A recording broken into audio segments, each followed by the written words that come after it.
All right, for this edition of Top 5 Thursday, I am joined by a very special guest. It is Zach Parnes, and we are going to be doing the top 5 sports play-by-play guys. So, Zach, how you doing? I'm good, man. This is a tough list. This ain't easy.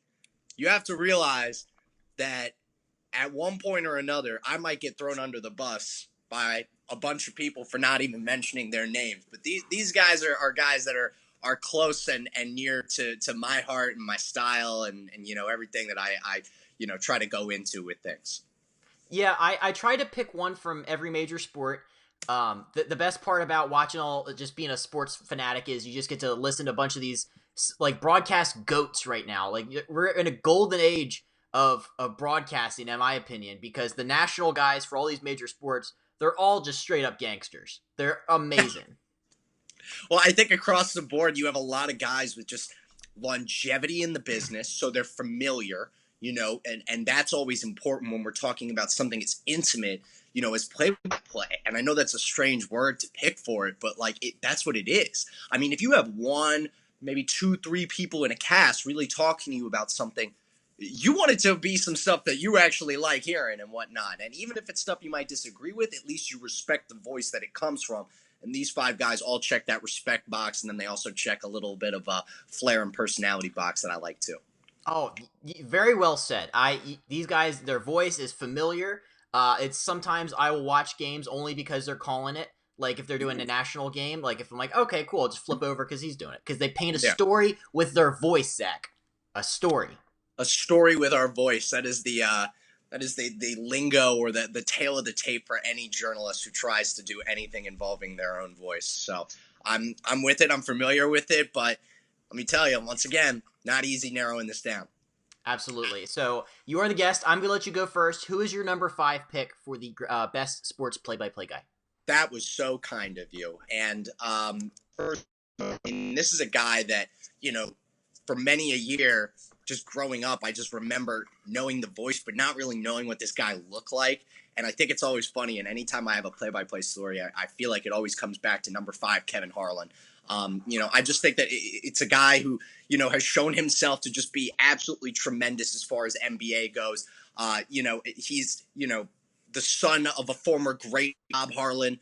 This is, somebody who has had this rooted in their blood, in everything that they do. And on top of that, they just have a golden voice and a great ability to be able to connect with his color commentators, whether it be guys like, on 2K, Clark Kellogg, or in actual real life, Reggie Miller or whoever else he's working with on a given night. Harlan just makes me feel like the NBA. And to be completely honest, there were a bunch of other NBA names that could find themselves on this list too. But he and Marv Albert, Mike Breen are all guys that really fall into it for me. But for me, it's Kevin Harlan through and through. I was just gonna say, like, he's the 2K guy, right? Like his voice, like if you play a lot of 2K, it's ingrained in your brain. One of my favorite things on 2K is when David Aldridge is Yes. going to do the sideline thing, and you just click X really quickly, and it cuts Yeah. him off. He's like, great reporting, Da. The saddest thing about that is that David Aldridge, if you go and just even carve out some of his more mundane real life reports, not in a video game, he's tremendous. He's a great commentator. He has great insight, etc. And that video game, unfortunately, and I would love to hear some commentary from Da on how he feels about how he looks in 2K and the kind of questions that he asks, because they're not nearly as cognizant or really just representative of what Mr. Aldridge is all about when he's actually on television and not in a simulation. But we all Absolutely. could be in a simulation. Don't forget, Ooh. Justin. Well, I don't think this is not that kind of podcast. We're not gonna examine the earthly tight-ends, but yeah, it's just so funny whenever you click X really quickly and he's like, "Great work as always, Da." Hey, it's not a simulation podcast yet. Ooh, all right. I like where you're going with that. All right, so give me your 5, man. I gotta hear it. Very solid pick. My number 5 also comes from the NBA realm. It is Mike Breen, NBA on ABC play-by-play guy. I think he plays off of Van Gundy and Mark Jackson very well. I think his signature call of bang. I mean, I just get chills. It's like Steph Curry, bang. Just like, whew, I felt a little something there. I love his voice. You hear Mike Breen, you automatically think big moments, NBA Finals. I was going back and rewatching some of the old NBA finals because there's nothing else to watch right now, and just hearing him just still being spot on. I really love Mike Breen, and I didn't even know is he the Knicks full time? Yeah, well, that's what I was going to say. It's so ironic that the best, I mean, one of the best, and it's funny because I have someone on my list next who works not very far away from him, but Breen is just like, it's amazing because he's one of the best on one of the worst teams in the league with the Knicks, you know? So it's like we rarely get to hear his voice come out of the shadows unless you're routinely turning into MSG, you know, and whatnot. Otherwise, that's about it. Little known. Also, he has done some football in the past. I don't think he's obviously as well known for that, but I mean, man's got variety. He can do it all. I didn't know that, but if that's the case, that just ups it a little bit. Mike Breen is the freaking man. Who is your number 4 pick? That is a great question. Number 4 for me, and this is a gentleman who I think has exemplified, you know, what it means to really be an in-depth, great play-by-play broadcaster, and it's Ian Eagle. Ian just tells stories, you know, on air in a way that really resonate for me because it's something that I try to emulate as far as treating everybody like your friend or speaking to everybody like they are your friend. And I think that Ian's done a great job of, you know, working with the Nets over the years. And obviously, you know, he has done a plethora of other things as well. You know, not to be mentioned that his NFL on CBS type stuff. I just think that he's a solid talent all around. He's got good personality that's, you know, given in doses. It never seems like it's overwhelming. And then at the same time, I just think that conversational style that he has, man, is great. And it's what allows him to translate seamlessly from sport to sport to be able to do what he's got to do. So Ian does the Nets. Does he? He also does NFL on CBS stuff. So does that ever conflict? That's a really good question. I've never asked him about that. I can imagine that it doesn't because that would be pretty funny. We got to get a statement and see if he, you know, is we got to get to see a statement to see if he's actually had that happen to him before. I'm sure because you know the man's done tennis coverage. He's, you know, done the NBA is probably the thing that he's most known for, or those NFL games. Yeah. But I mean, it's, you know, it's pretty amazing, and I think that he's got you know, a wealth of experience, and you know, got to be able to see different things from, you know, Steph Curry coming to town to the Jordan years in the '90s. And on top of that, his son and I are friends. His name is Noah, who's actually the radio play-by-play guy for the Clippers right now. So you know, this is another thing where it sort of runs in the family. Both of them extremely talented, but Ian just does a really great job of you know, delivering information in a clear, concise way, and also, you know, as a plus, he's a great human being, which is always nice. I do like him and Dan Fouts up there, but why does he go by Ian? Why doesn't he go by Ian? I don't have the answer for that. I've just always known that it's Ian, man. I guess Never Ian. when you reach that level of like fame and notoriety, I guess you can go by whatever pronunciation of your name that you like. But All I'll say is that the name is unique. It sticks in your brain. absolutely. My number 4 pick is Gus Johnson, Fox College Football, basketball, college basketball play-by-play. I make it a point to watch every single big noon kickoff that I can, because when I know that Gus Johnson, Joel Klatt up there in the booth Saturday afternoon, it's usually Michigan or Ohio State, and it's going to be freaking awesome. Gus Johnson has a big moment voice. Somebody else on this list has a big game voice. I think Gus Johnson has a big moment voice. Amazing cadence to his calls. It's like you could just listen to the flow of the way his words weave in and out, and it's like Michigan, 3rd down, here we go, and it's just like it's so awesome. He gives awesome nicknames. He gave Hollywood Brown from the Ravens back when he was in Oklahoma his nickname because he was Marquise Brown, and then he's reading the play sheet and he's like Marquise Brown, Hollywood, Florida, and the Hollywood can ball or something like that, and he just calls him Hollywood. His basketball works fantastic. I love everything about Gus Johnson, and I wish he would do more stuff.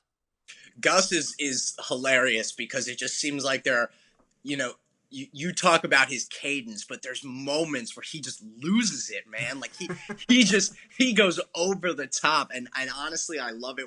One thing that sticks out to me was his call all the way back in 2010. He had one where Xavier was playing Kansas State, and Jordan Crawford put up this deep three to tie the game. and I just have this very distinct memory of him saying, "Crawford, oh!" And it was like that, and it was one of those things where YouTube in their comments section, one of the top comments was like, Gus's wife can't even make him do that, like it was just, it's a hilarious call. Xavier didn't even win that game, by the way, but it's just something that will always go down in just like storybook because it is, exactly that. It was just so ridiculous at the moment, but Gus brings the heat, man. I know he's had his share of controversy, but at the same time, I mean, he brings it and really, wants to put a quality product out there. I love it. I love Gus Johnson. I like I said, I try to watch every single big noon kickoff on Fox just because he's the freaking man. Who is your number 3 pick? Number 3, and this one was tough. I picked this guy maybe not because of pizzazz and whatnot. I just think that there's no amount of there's nothing that this guy can't do, and there's a reason that he's in the best booth in CBS football, and it's Jim Nantz. You're talking about a guy who somebody might say he's a little boring or his cadence might be morose, whatever. But he is just a high information individual. His ability to retain and give things and do good research on guys, I think is something that I admire as well. I had the pleasure of meeting him a bunch of years back and then also more recently before last year's NFL season. And both times, I mean, the guy just, he's an advocate for hard work and he's an advocate for, what you can bring to the table to make everybody else better. And I think for that reason, he's a real team player. And, he and Romo, I mean, it's like peas and carrots, the way Forrest Gump would talk about it. I mean, it's a tremendous combo and it's why it is for the most part, everybody's favorite booth tandem in football is simply because Nance does a great job of carrying the conversation, and then Tony does a great job of, predicting whatever the hell play is coming next. I think one of the biggest strengths of Jim Nantz is, you're right, when it's him and Romo, is the ability to set Tony up and let Tony do his thing and just play off of his color analyst very well is something that I don't think Jim Nantz gets a lot of credit for it, but he should. Because if he didn't set Romo up the way he does, Tony would just suck. Like, Tony needs Jim, and Jim needs Tony, and that booth just comes together and makes magic every Saturday or Sunday afternoon. Yeah, without a doubt. And going back to Jim's stuff with golf, I mean, it's not very often that have a play-by-play announcer doing the slogan, the whatever, I don't know, what is that called? The tagline for the Masters. I mean, he is the one who says, oh geez, now I gotta look this up. We didn't have it this year, so I'm forgetting it, but you can do some.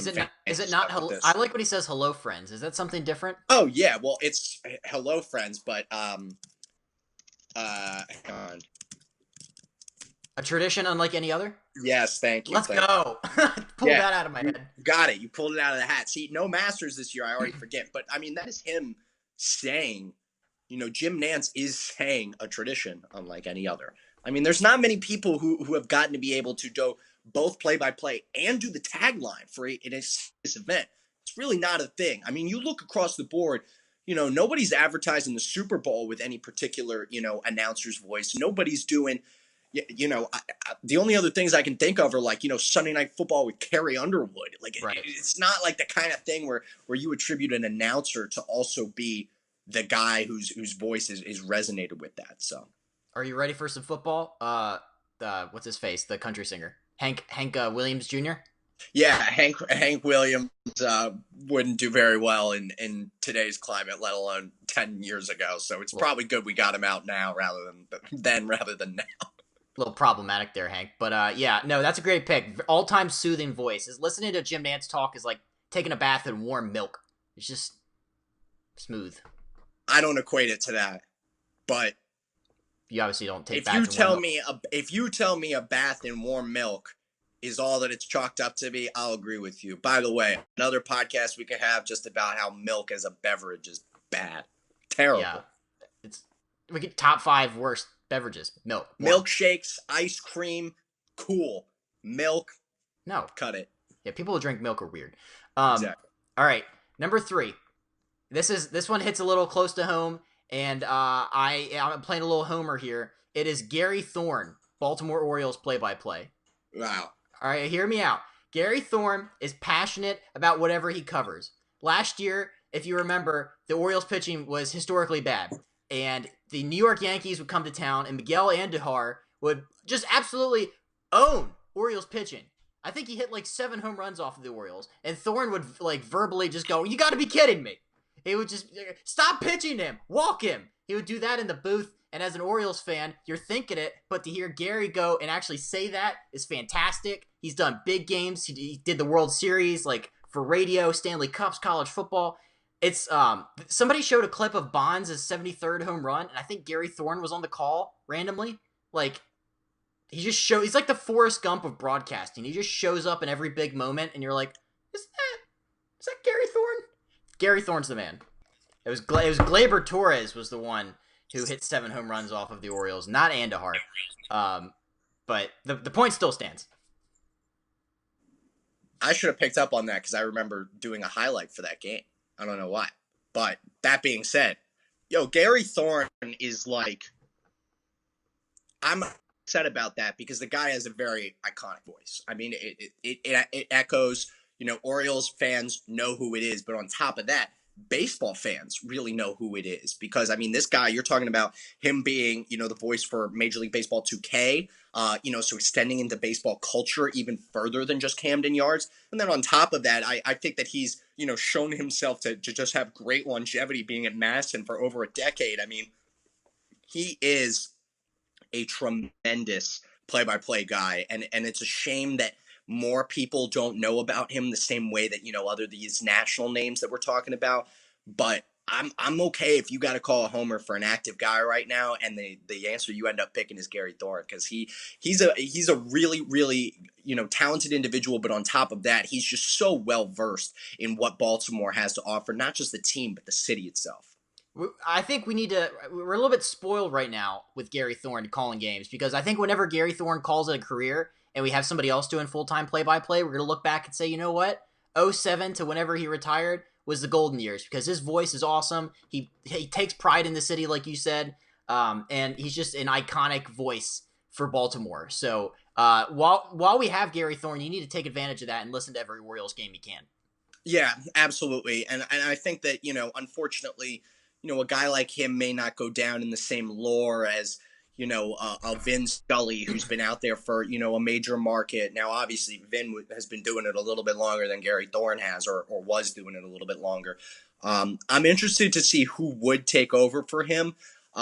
Gary, that is, obviously. Yeah. But, I think that right now, like you said, no matter how bad the O's are, we got to appreciate the good things in that Baltimore Orioles stadium. And exactly. Even when they're bad, it's still fun watching them. They could be down 20 runs, and Gary Thorne will be chopping it up with Jim Palmer, talking about Earl Weaver stories or something. It's always fantastic. So, who's your number 2 pick? My number 2, and this one, once again, tough, but I'm going to go back to the homer. We already have one Syracuse guy on this list. Let's make it 2. Just somebody who's translated their career sport over sport, and is just the best research guy that I know in the business. It's Mike Tirico. I just think that, it's shown from him doing, the Olympics, football, golf, horse racing, Major League Baseball, the NBA, there's nothing that this guy hasn't done. And it's because he built such a plethora of experience, not only at Q's, but also just, right out the get-go, just having an amazing career top to bottom.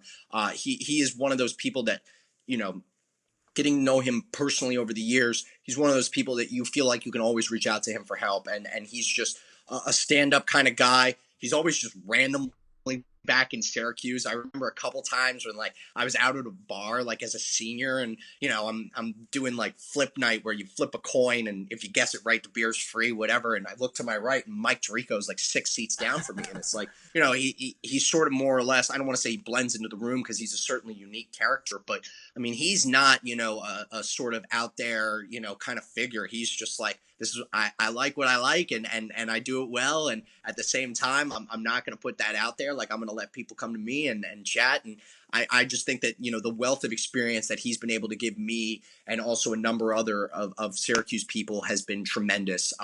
One of the coolest experiences that I had with him was back when I was working for WAER, which is the NPR station on campus. which Mike Tirico actually worked for. And there's been a number of guys who have been there. Guys who could all end up on this list too. Ian Eagles worked there. Bob Costas has worked there. Sean McDonough, Dave Pash. These guys have all done significant time at this station, and he decided to take our entire crew out for pizza down to Varsity Pizza for Game 7 of the World Series, and it was an unbelievable game. Cubbies, Indians, way back in the day. Seems like way back in the day.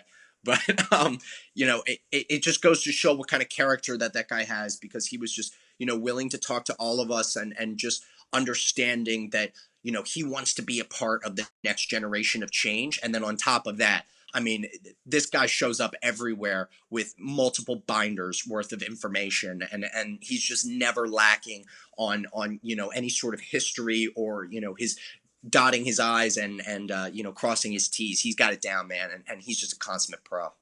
I love that pick. If this was a top 6, I would try to put Tirico in there. I've always said his Monday Night Football booth with him and John Gruden is the best we have seen and the best we will see for a while. I don't think they've ever gotten it right since the two of those guys left. But Tirico, he's kind of like Gary Thorne. He kind of shows up in big moments, like Kobe's last game on ESPN. Tirico did it. And listening to him do an interview, I think he was on Rosillo's podcast talking about it. It was just fascinating stuff. But no, I love Mike Tirico, and I'm really sad I couldn't work him into my list, but that's an awesome number 2 pick. I'm glad you put him on there. I'm judging you only a little bit for not having him on the list, but that's okay. That's all right. It's all right. That the number 1 and number 2 picks that I have they're the legends of the game. So I'm gonna get right to my number 2. It is Mike Emmerich, Doc Emmerich, NBC NHL guy. He is, I don't know how he does this. He comes up with terms like fire wagon change and all this other stuff. He's at his best when the play is really, really frantic and it's just nonstop action and he doesn't take a breath. There's a clip on YouTube. It's like, does Doc Emmerich ever take a breath here? And it's just a long sequence of the puck going back and forth and changing hands. I think it was like the Pens and Caps or something. He doesn't need to take a breath. His voice, just like it is hockey. You hear Doc Emmerich on the call, you think, this is hockey, this is the Stanley Cup Finals, oh my God. And whenever he says back along the boards by Marcia, so, it's just it's a little chills. Marchessault is one of those names that he does great justice to. So good. I guess should I just cut the BS here more or less and just say that he's my number 1? He's the guy for me that, I'm in total agreement with you. You think hockey, but I just think that, the amount of meticulous research that he does is tremendous. But the thing that Doc really has for me, and this is weird because we're going to be using a little history, but it's also not weird because Doc loves to talk history too, not just sports history, like actual history. There was Teddy Roosevelt had his policy of speak softly, speak softly, but carry a big stick. That's Doc Emmerich. That is. It's just like that's what it is. Like he is a very quiet, mild-mannered guy, and especially when play slows down, you hear that in his voice. Fed on back for an icing, stuff like that. That's so good. Yeah. So it's stuff like that, and then. Obviously, he's a lucky man because he's in the NHL and he's got a slew of, Russian and, Eastern European and just crazy names to work with. Excuse me. And those crazy names, there's too many to do them justice. But, God, I'm trying to think of, Payarve and, thrown back into Evgeny Malkin. He's never saying he's got stuff like that.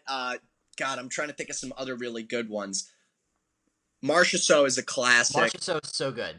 Yeah, that one's great.